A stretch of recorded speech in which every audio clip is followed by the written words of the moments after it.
Welcome to the Pro Brick exclusive YouTube channel with Reverend Dr. Jason W. Morrison, theologist. We're on the move. We're doing our afternoon walk.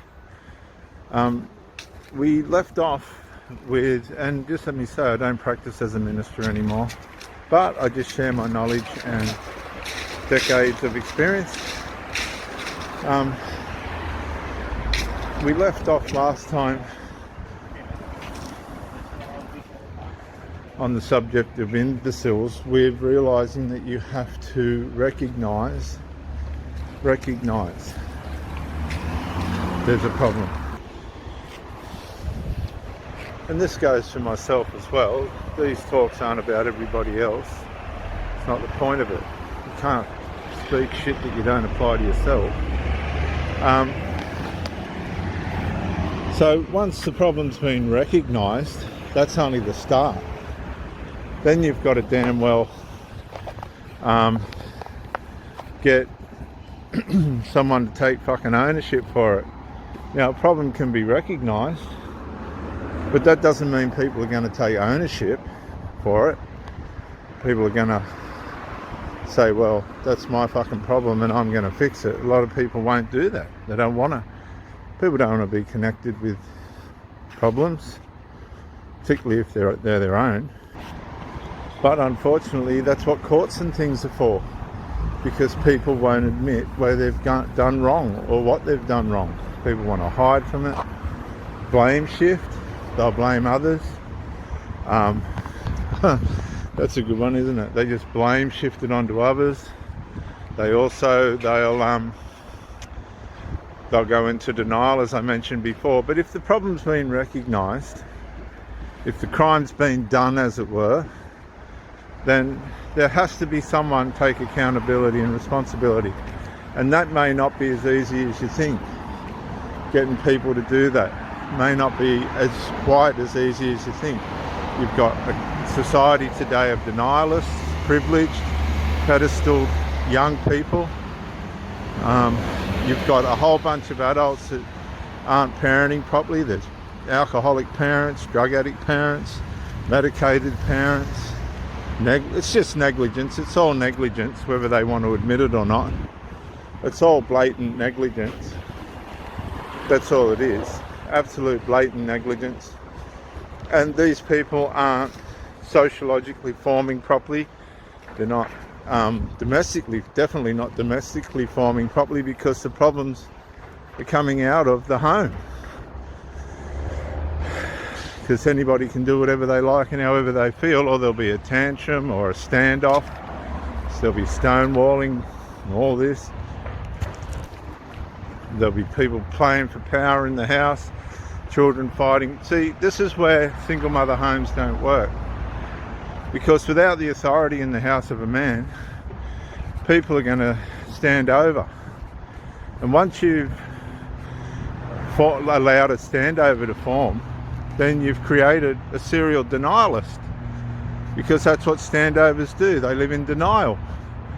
That's why they stand over, so they don't have to be accountable for anything. If it comes to being accountable, man, look out. Like, wow, no. They'll be dodging, weaving, blame shifting, blaming other people. Take a woman that has an affair, for instance. If she gets caught, she'll blame you for it happening. Even though she's done it, she'll blame you. A kid steals money out of his mother's purse. She knows it. She doesn't say anything about it. Somebody, she catches his finger in the purse again, and he goes, it's your fault because you don't give me any money. That's what you're up against.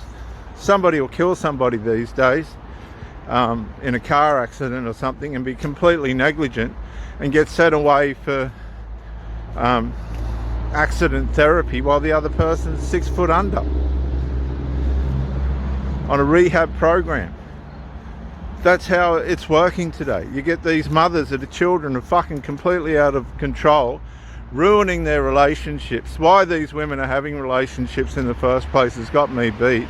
They're better off with their toys and their children and their pets, right?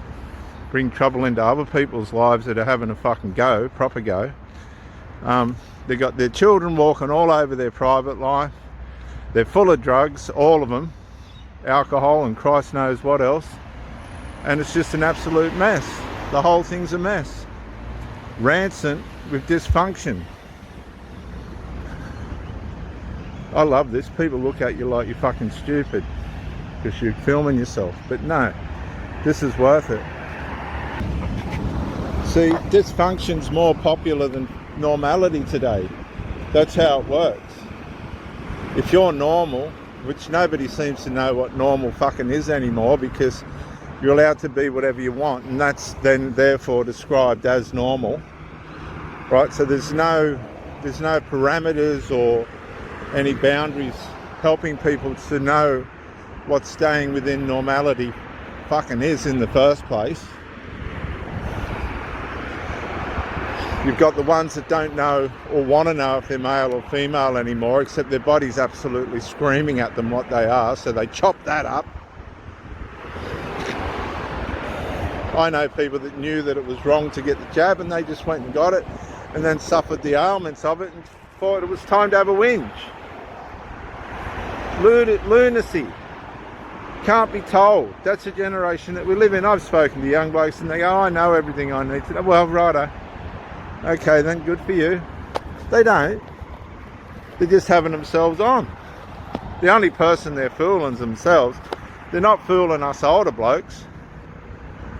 Despite popular demand, what this world's trying to teach people, which is a whole lot of absolute crap.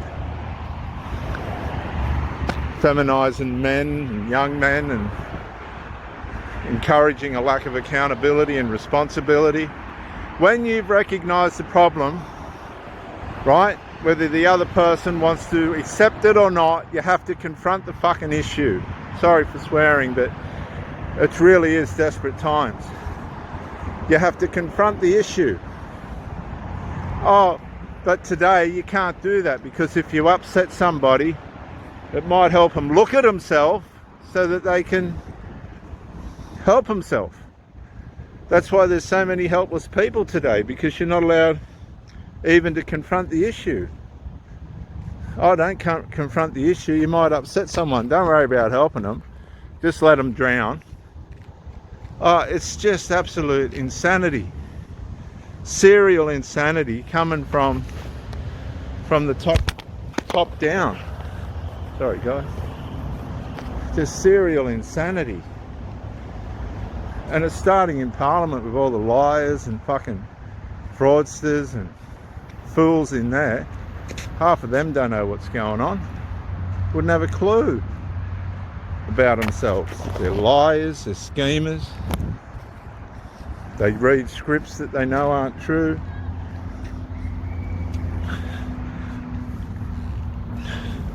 So once the problem's been recognised, then it has to be confronted, whether the person wants to realise it or not. The problem has to be confronted. It's as simple as that. Now, a lot of people haven't got the courage to do that today because, again, as I said before, oh, you might upset someone, or someone might get their nose out of joint. It might be too much of the truth and you can't have that. All sorts of scenarios that balk, resolve, that block, resolve.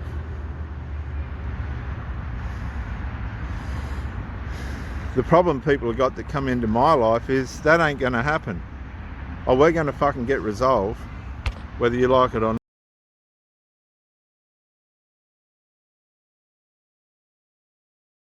If you come to my place, we're going to work out what the problem is, especially if you're doing it to me, and we're going to fix it.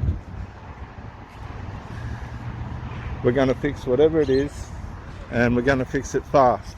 Simple as that. I'll be a little bit tolerant, and then after that, the shit's going to hit the fan, because what you'll find is if issues aren't resolved, they'll usually corner the person into a situation where it's going to be resolved all right, where life will resolve it. So if they're not going to cooperate with you and work in with you to have a decent relationship, be tolerant, give them a chance. But if it's just going to go on and on and on, then there's third parties controlling things and causing trouble and all the rest of it, walk away. For fuck's sake, walk away. If that person's not going to stand up for what's right, they don't believe in you. They just don't believe in you. They don't want to believe in you. Confront the issue. Give it some time to be resolved. If it's not going to be resolved, kick them to the curb. Kick them to the curb. That's all you got to do. Let them go back to their trouble. And you walk in the victory of trying to have sanity and fucking order. Because some people just don't want order. They don't, doesn't matter how well you offer it to them, how well you trying to explain it, what the benefits are going to be, what the fucking badness that's going to come out of it will be. Some people just aren't going to, they don't want to accept it. That's called evil. Once the issue's recognised and confronted, that's where you're going to find out where everybody's heart is, what shape their character's in, and who really cares about what's going to work for the benefit of everybody else except them silly fucking imbecile selves. And what you'll find is you'll get these imbeciles that couldn't care less about anybody else except themselves. And that is where all the trouble starts. Pedestalized, selfish, self-centered children, adult children at that, because it's formula. You know if someone's going to be a narc by the age of 7. See, adults aren't trained anymore to try and raise their children into people that are going to be half decent characters. You've got all these young adults that look good on the outside. They hate people, they hate themselves. They know how to chameleonize how they really feel. They trick people. They can't lock themselves away quick enough to get on their drugs and crap. They're paranoid. They're over-attached to their mothers, and the mothers are over-attached to them. There's no father on the scene. He's been betrayed. He's been villainized to the point where he's gone, I'm out of here. They've got simp men coming in to try and, you know, meander to these women and their children. You can't. It doesn't work. I tell you, you do not engage another person's children's problems. You just don't. Don't do it. It's not your business. It's absolutely not your business to do that. Once the problem's recognized, once the problem's been isolated, once the problem's been confronted, you could get any kind of reaction. You don't know what the reaction's going to be, but you're going to get a reaction either way. It could be a demonic manifestation. It could be any such thing, followed by a moment of regret. But regret without change is vanity. I'm going to say this again. Regret without change is vanity. I've had women that I've asked not to do this and that, only to watch them do this and that again about a month or two later and go, well, this person's vain. They have no benefit to themselves, or by these standards, me. And so somebody's got to lose, and it's not going to be me. People, look, when you split up with somebody and they know they're in the wrong, they're going to go for lower hanging fruit. They're going to go for people with lesser standards, even rotten fruit on the ground, to make life easier for themselves, because you've probably given them a fright. Oh, that person was onto everything and I just couldn't keep up. They didn't want to keep up. They didn't have the character to keep up. They were faking it until you make it. Recognise the problem, confront it. We'll go on with this in the next talk. Bye for now.